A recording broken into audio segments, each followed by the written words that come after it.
Hey family, welcome back. Sabrina Celeste here. Why affirmations don't work.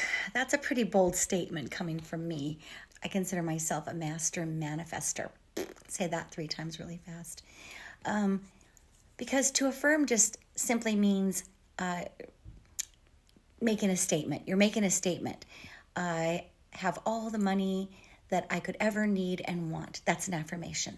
Or I am my perfect weight right now. That's an affirmation too. Not that an affirmation is bad. An affirmation is wonderful, but an affirmation will make you feel good for a moment, kind of like eating a cookie or doing something that makes you feel good in that moment. It will make you feel good for the moment because you are thinking that thought, which creates a chemical. But in order to set in motion the events that need to take place in order for the universe to manifest the things that you are desiring, you need to unleash the divine matrix in your life. And you have to understand how that works. Science tells us that. Secondly, we have to speak the language that the divine matrix recognizes, and science cannot tell us that. The reason for that is because feeling is the prayer. Feeling is the prayer, okay? And we must feel our requests as though they have already been answered. Now, I like to use this as an example, but even in the Bible, Jesus always thanked God before he performed a miracle. Why is that? Is it because he just had a lot of faith? Well, yes, that's part of it. But he knew something that we didn't. He knew how to speak to the divine matrix, to God's universe. And so he felt the feeling of already having those 5,000 loaves, fish and loaves, to feed the multitude.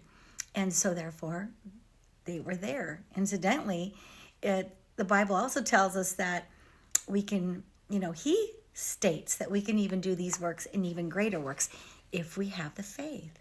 So this is part of why I love spirituality and science, the combination of spirituality and science, because one of the people that I follow is Dr. Greg Braden, and he proves his spiritual theories scientifically.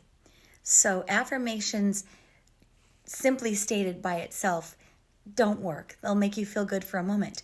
But in order to manifest, you have to feel as though your requests have already been answered. Let's say you want a new car. When my credit was really bad, so I was trying to manifest a new car.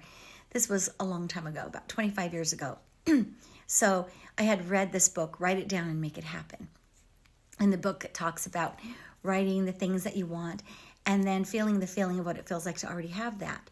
So if you want a new car, you imagine maybe the new car smell or your hands on a steering wheel. And most importantly, you feel the gratitude of what it feels like to already have it. How wonderful it is for you to have this car. Now, I did this during a time that my credit was just trash. It was like at its worst. It was the worst it could ever, it was terrible. And I had been studying, metaphysics for a long time before that, but I wrote that down, and every day I would just visualize what it would feel like to have a new car. One day I was driving down the street, and this is where you have to stay out of the how part.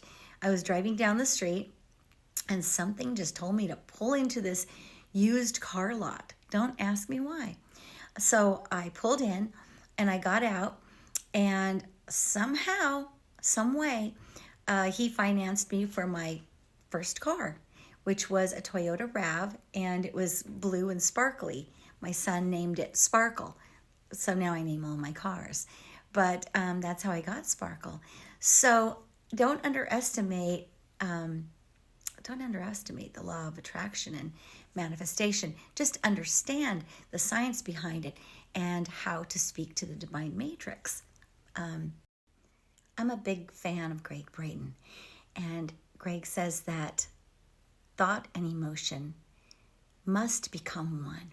When you take the two, thought and emotion, and you marry them so that they can become one, then you can say to the mountain, move, and the mountain will move.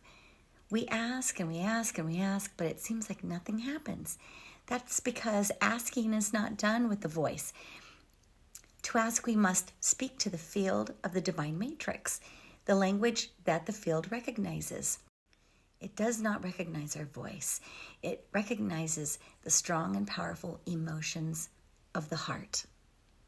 So the desires that we feel in our heart create the electrical waves, the magnetic waves that the language, the field recognizes, if that makes sense.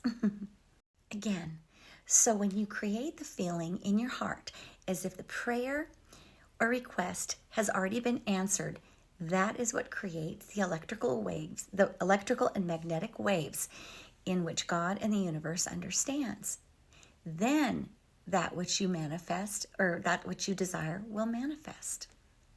And in order to create a complete manifestation, we must feel the feeling as though it has already happened. Be enveloped by what you desire. Ask without judgment. Ask without ego. Remember, ego demands judgment. Be free. So, in other words, we focus on what we want, spend time feeling the feeling of already having it, and then staying out of the how. Just focus on the what and feeling the feeling as though you already have it.